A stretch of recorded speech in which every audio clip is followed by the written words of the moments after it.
नमस्कार दोस्तों, मैं रंजीत यादव आप सभी का स्वागत करता हूं। कार्यक्रम आज की बात रेडियो लक्ष्य के साथ।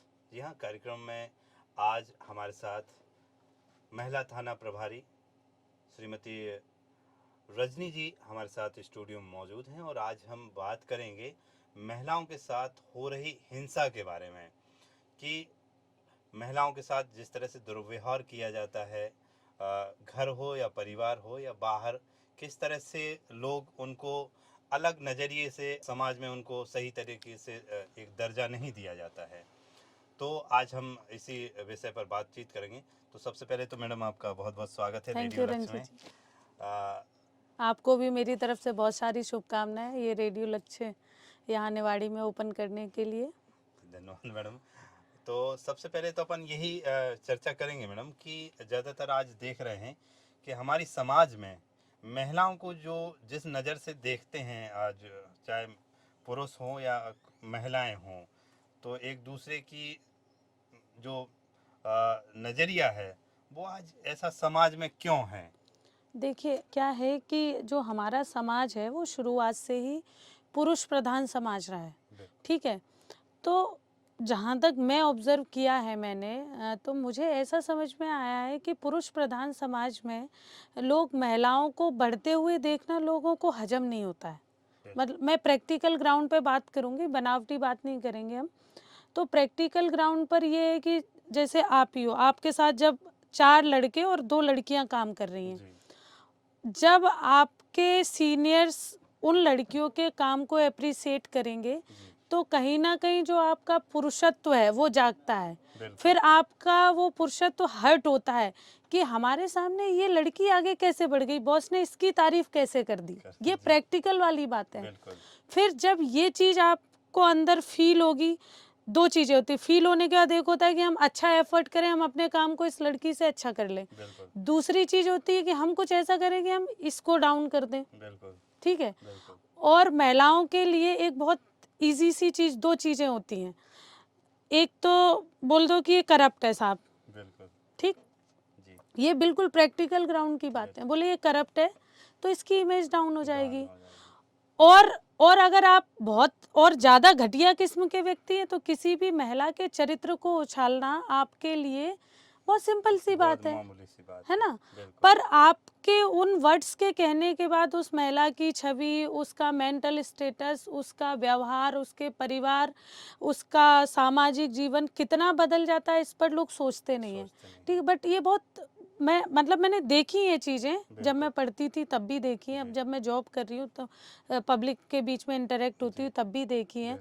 बोले कि फला लड़की अच्छा काम कर रही है, बोले उसका तो फला लड़के से गलत संबंध है। भले ही क्या होगा कि वो लड़की उसको राखी बांधती होगी, पर आपकी सोच गलत है। तो पुरुष प्रधान समाज में महिलाओं को ऊंचा उठना देखना कहीं ना कहीं लोगों को कष्टकारी लगता है। पहली चीज ये। दूसरा चीज, हालांकि अब ये भी सही बात है कि धीमे धीमे लोगों की मानसिकता बदल रही है, ये भी प्रैक्टिकल बात है। अब वो जो मैंने पूर्व में बातें की उसमें कहीं ना कहीं थोड़ी कमी आई है। चाहे परिवार में वो लोग अपनी बच्चियों को पढ़ाना चाहते हैं, इवन तो अपनी बहुओं को भी पढ़ाना चाहते हैं, उनको जॉब कराना चाहते हैं, बहुत सारी चीज़ें हैं। जॉब कल्चर में भी जब हम लोग वर्क प्लेस पे काम करते तो अच्छा माहौल मिलता है। पर जो मैंने बातें बताई वो कहीं ना कहीं तो इफ़ेक्ट करती हैं। बिल्कुल करती हैं।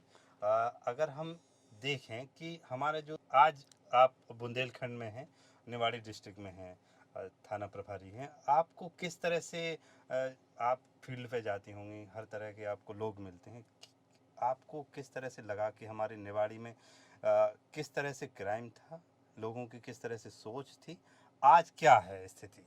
देखिए, मैं तो जब से निवाड़ी ज़िले में आई हूँ तो राम राजा सरकार का बहुत बहुत मैं ईश्वर का आभार प्रकट करती हूँ कि जब से मैं इस ज़िले में आई हूँ, इस ज़िले के लोगों का मुझे बहुत प्यार और सम्मान दोनों ही मिला है। ये बिल्कुल फैक्ट बात है। दूसरी चीज़, निवाड़ी में जैसे माहौल थोड़ा चूँकि पिछड़ा हुआ है, अभी ज़िला नया बना है, लोगों के लिए नई चीज़ें देख रहे हैं, सीख रहे हैं, समझ रहे हैं, थोड़ी जागरूकता की कमी है।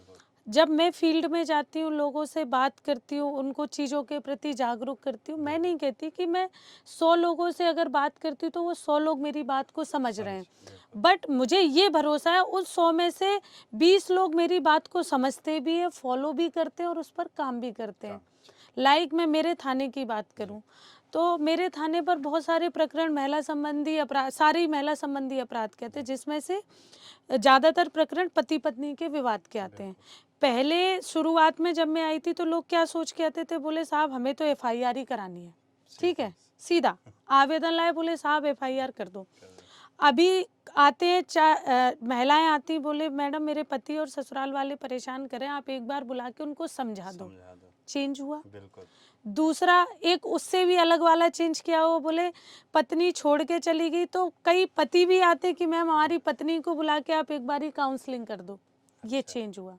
बहुत सारे लोग वीडियो जो मेरे सोशल मीडिया पे पड़े हुए हैं उसको देख के लोग आते कि मैम आपने, हमने देखा था उस दिन आपने एक वीडियो डाला था, उसमें एक पति पत्नी की आपने सुलह कराई थी, हमारे बीच में भी ऐसी समस्या चल रही है, मेरी वाइफ मुझसे नाराज होके चली गई है, तो आप उसको बुलवा लो और एक काउंसलिंग कर दो तो हम लोग दोनों लोग साथ में रहने लगे। हम, मुझे मेरी गलती का एहसास है, पर मैं मेरी पत्नी को मेरी चीज़ समझा नहीं पा रहा हूँ। ये बदलाव है। हाँ, ये बदलाव। हम अगर अपने आपके डिपार्टमेंट की बात करें तो किस तरह से हम लोग जागरूक लोगों को करते हैं, अगर गांव में बात पहुंचानी हो किस तरह से हम लोग उन तक बात पहुंचाते हैं? देखिए माध्यम अलग अलग हैं, हम किस माध्यम को बेहतर मानते हैं हमारे ऊपर है। मेरा जो मेरी प्राथमिकता रहती है, मैं चाहती हूँ कि मैं ग्रामीण मतलब निचले स्तर पर जाकर लोगों से 1 to 1 बात करूँ, ये मेरी पहली प्राथमिकता रहती है। और उसके अलावा सोशल मीडिया के माध्यम से भी मैं लोगों को जागरूक करती हूँ। मैं मेरे वीडियोस, मेरे जो भी कुछ स्टेटमेंट या कुछ मैंने काम किया होता है उसकी रिकॉर्डिंग्स डालती हूँ, तो वो लोग देखते हैं, उससे लोग मुझसे कनेक्ट होते हैं। लोगों को लगता है कि नहीं पुलिस ग्राउंड लेवल पे आके भी काम करती है, केवल हवा हवाई नहीं है चीज़ें। जिन चीज़ों में हम एफआईआर कर सकते हैं उन चीज़ों को हम केवल बात करके भी सुलझा पा रहे हैं। आज निवाड़ी थोड़ा सा बदलाव में है। अब यहाँ हिंसा की अगर हम बात करें, अगर जैसे आपने कहा कि इस तरह से हम लोग लोगों को समझाते हैं, हिंसा किस तरह से मैडम देखने को आ रही है आज निवाड़ी में? लोग क्यों इस हिंसा पर लोग उतरते हैं? आज मैं भी अगर बात करूं तो कई केस आते हैं, दहेज हो या फिर जलाने के केसेस हों। हम निवाड़ी को किस तरह से देख रहे हैं और किस तरह से सुधार देखिए कर रहे हैं? अपराध तो हर जगह होते हैं, अपराध होंगे तभी पुलिस का काम है, बिल्कुल। ठीक है। पुलिस अपने एंड पर सोशल पुलिसिंग, कम्युनिटी पुलिसिंग करके लोगों की विचारधारा, भाव बदलने का प्रयास कर रही है, लोगों को जागरूक करने का प्रयास कर रही है।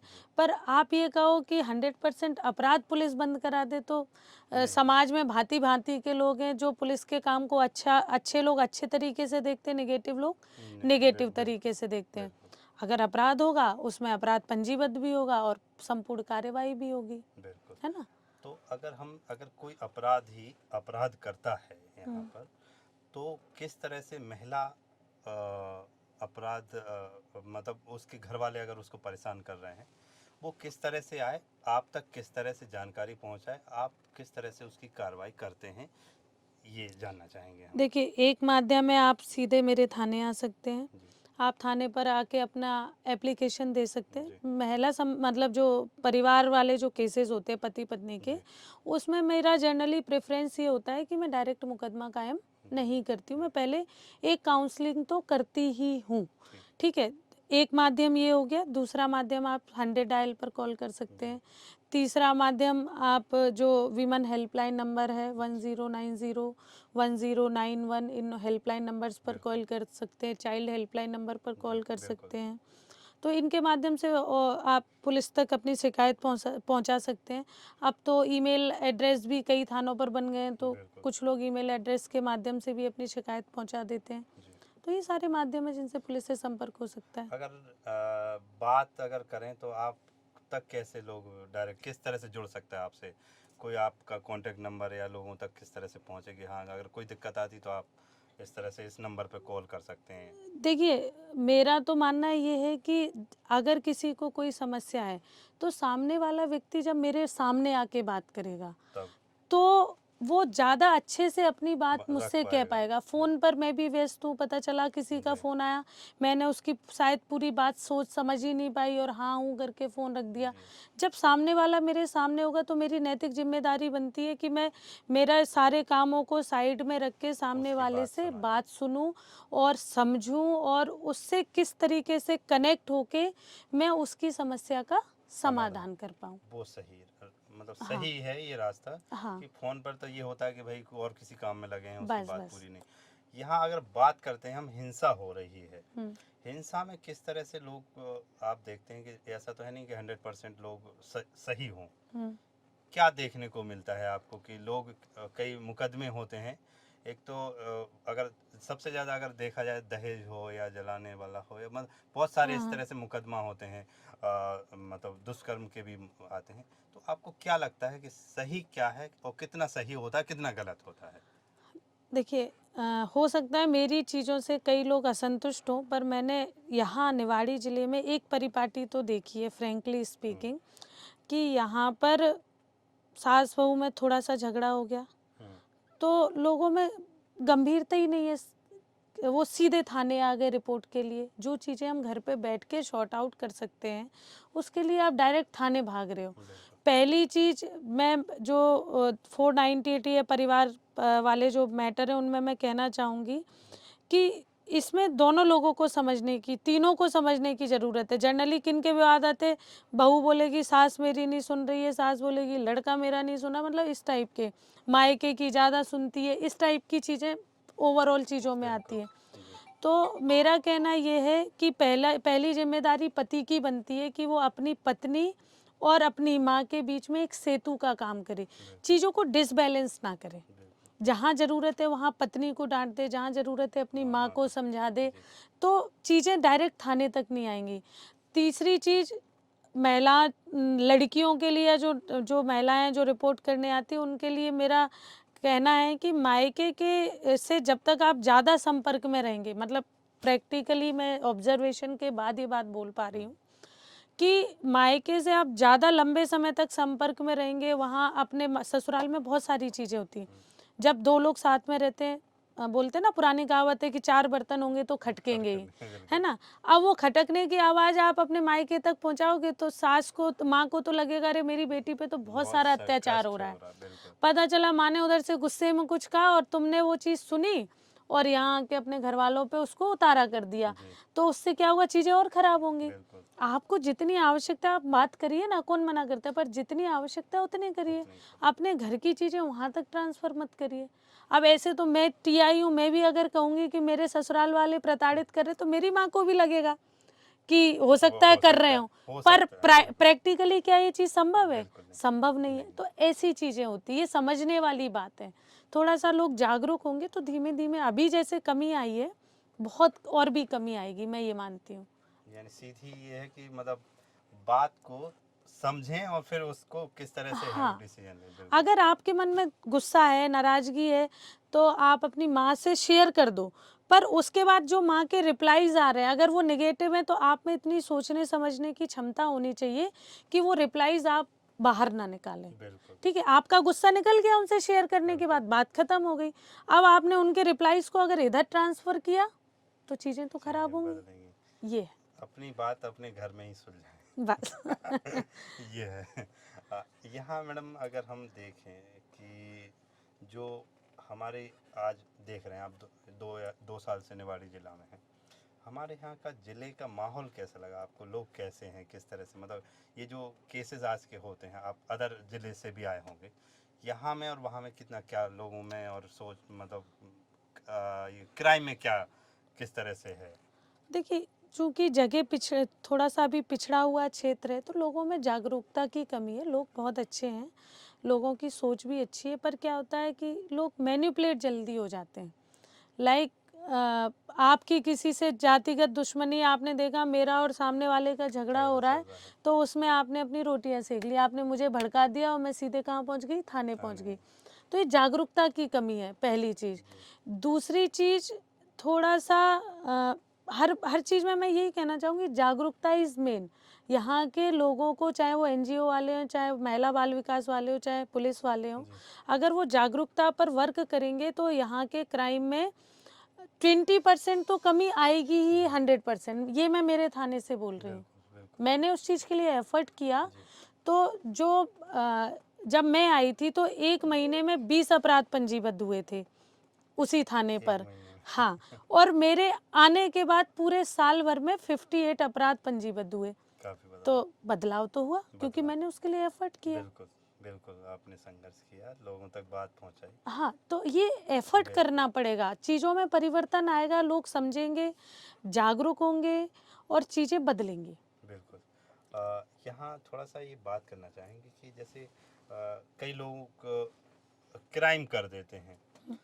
लोगों को पता नहीं होता कि इस क्राइम से क्या नुकसान हो सकता है, क्योंकि कहते हैं ना कि गुस्सा में लोग कुछ भी कर देते हैं।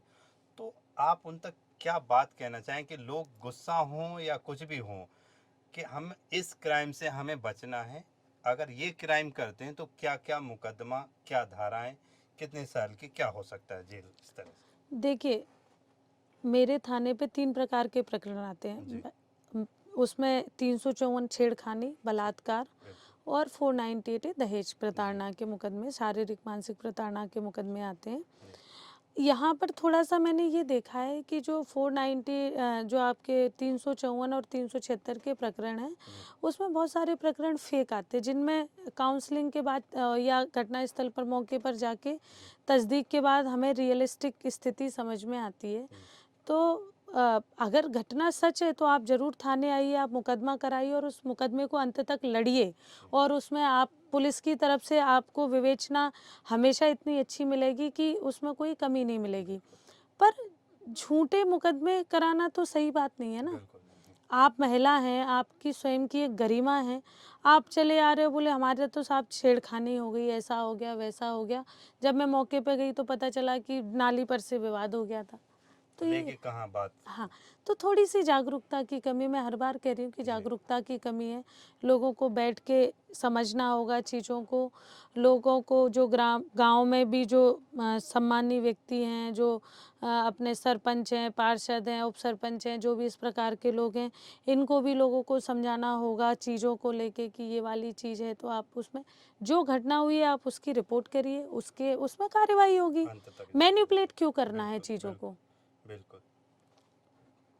काफ़ी बातें हुई और टाइम भी निकाला। लास्ट में आप क्या अंत में क्या संदेश देना चाहेंगे रेडियो लक्ष्य के माध्यम से?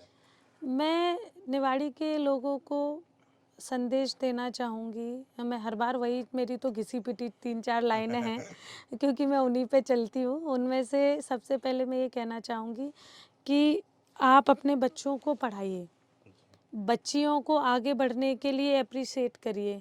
ऐसा नहीं कि उसका 12th हुआ, आपने शादी के लिए लड़का ढूँढना चालू कर दिया। जी, ठीक है, हर बार ऐसा नहीं होता कि शादी के बाद भी बच्चियाँ पढ़ सकती, वो विरले केसेस बिल्कुल, होते हैं बिल्कुल। जिनमें वो चीज़ें आती हैं। ऐसा जी, नहीं है लोग बने नहीं हैं, आईपीएस बने, आईएएस बने, पर बिल्कुल, विरले होते हैं वो लोग। बिल्कुल, बिल्कुल। तो हमें अपनी बच्चों को आगे बढ़ाना है।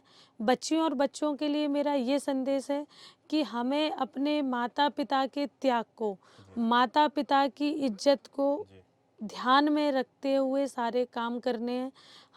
हमको माता-पिता ने बाहर पढ़ने भेजा है तो हमें केवल पढ़ाई ही करनी है। हमको तीसरा मोबाइल मिले हैं, मोबाइल का दुरुपयोग मत कीजिए। मोबाइल जी, पढ़ाई के लिए मिला है तो उसको केवल पढ़ने के लिए उपयोग में लाइए। जी, कई सारे ऐसे केसेस आते हैं मेरे सामने जो सारे कुछ मोबाइल ही जिनके लिए ज़िम्मेदार होता है। बिल्कुल, आपकी वीडियोग्राफ़ी हो जाती है, आपकी फ़ोटोज़ वायरल हो जाती हैं और भी बहुत सारी चीज़ें होती हैं। तो मोबाइल का दुरुपयोग मत कीजिए। ये मत सोचिए कि हमारे मम्मी-पापा को तो कुछ पता ही नहीं चल रहा है, हम कुछ गलत काम कर रहे हैं। बिल्कुल, भई मम्मी-पापा किसान हैं, सही बिल्कुल, बात है उनको बिल्कुल, नहीं पता चल बिल्कुल। रहा है। पर जब चीज़ें बिगड़ती तो पूरी दुनिया को पता दुनिया को चलती हैं। बिल्कुल। आपकी तो इज़्ज़त खराब होती है, आपका भविष्य खराब होता है और जी, मम्मी-पापा ने अपनी जो 50 साल में जो भी गरिमा बनाई है वो भी इतना मतलब कष्टकारी समय होता है वो जिसके लिए मिनटों और इमेजिन सेकंडों में हाँ। बिल्कुल खराब हो जाती है। तो ये मत सोचिए कि हम अपने माता-पिता को धोखा दे रहे हैं, हम स्वयं को धोखा दे रहे हैं, हम अपने भविष्य को धोखा दे रहे हैं। जी, माता-पिता तो अपनी तरफ से 100% प्रयास कर रहे हैं, उनका प्रयास प्रयास जी, है कि आपको पढ़ा रहे हैं, आपको बुक्स उपलब्ध करा रहे हैं, आपको कोचिंग करवा रहे हैं, आपको और भी जो बेसिक नीड्स की चीज़ें हैं वो करा रहे हैं। तो ये हो गया। इसके अलावा मेरा व्यक्तिगत मानना ये जो पढ़ने वाले बच्चे हैं उनके लिए कि हमें अपनी ज़रूरतें जी, ही माता-पिता से पूरी करानी चाहिए। आप में इतनी दम होनी चाहिए कि आप कुछ बनें, अपने भी शौक पूरे करें और अपने मम्मी-पापा के भी शौक पूरे करें, बिल्कुल, है ना? बिल्कुल, तो अगर आपके मन में ये वाली भाव रहेगी, तो आप अपने लक्ष्य से कभी भटकेंगे नहीं, उस लक्ष्य पर अग्रसर रहेंगे। बिल्कुल, मम्मी-पापा से जुड़े रहेंगे, मम्मी-पापा परिवार से जुड़े रहेंगे। इतने सारे केसेज़ आते हैं जिसमें बालिग लड़कियाँ उनके अफेयर्स हो जाते हैं, फिर वो लव मैरिज कर लेती हैं, माता-पिता रोते रह जाते हैं, वो उनको देखती भी नहीं है। तो बिल्कुल, मतलब ये सब चीज़ नहीं होनी चाहिए। मेरा मानना ये है कि सबसे पहले आपके माता-पिता, आपका परिवार है, उसके बाद बाकी लोग हैं। अगर आपने, चलिए ठीक है, आपने शादी कर ली जिससे आप प्रेम करते हैं, आपको लगता है कि इसके साथ हमारा जीवन बहुत सुखमय होगा, पर क्या आप अपने मम्मी-पापा को, जब तक वो दुखी रहेंगे तब तक क्या आप अपने जीवन में सुखी रह सकते हैं? बिल्कुल मैं नहीं, तो नहीं मानती इस चीज़ बिल्कुल को। नहीं, बिल्कुल। जिस उन्होंने आपको इतना पढ़ाया, लिखाया, सक्षम बड़ा किया। बनाया, जी, इतना इस योग्य बनाया और आप एक झटके में उनको ठुकरा के चले गए। बिल्कुल, होती हैं चीज़ें। बिल्कुल, तो इन सब चीज़ों पर बहुत ज़्यादा सोचने की ज़रूरत है, क्योंकि ये सारी चीज़ें मैं थाने पे देखती बिल्कुल हूँ, देखते हैं। काउंसलिंग करके कई चीज़ों को सुलझाने का भी प्रयास करती हूँ। बिल्कुल, वो सारी चीज़ें यहाँ डिस्कस करने वाली नहीं हैं, पर इन चीज़ों के लिए तो लोगों को सोचना पड़ेगा, सोचना चाहे वो लड़के हों, ये चाहे लड़कियाँ, लड़कियाँ हों। बिल्कुल, बदलाव ज़रूरी है। हाँ, बिल्कुल, बहुत-बहुत धन्यवाद मैडम, आपने टाइम निकाला। जी, थैंक यू सो मच। और आपको भी धन्यवाद कि आपने अपने लक्ष्य रेडियो के माध्यम से मेरी बात लोगों तक पहुँचाई। उम्मीद करती हूँ लोग मेरी बातों को सुनेंगे, समझेंगे और उनको फ़ॉलो अप करने की भी कोशिश बिल्कुल, करेंगे। बिल्कुल। तो दोस्तों, आप अभी मैडम के साथ में जो चर्चा सुन रहे थे, उसको आप अपने जीवन में जितना उतार सकें, इन बातों के साथ में ज़रूर उतारें। और आप यूं ही सुनते रहें रेडियो लक्ष्य 90.8 FM, voice of Bundelkhand. Thank you.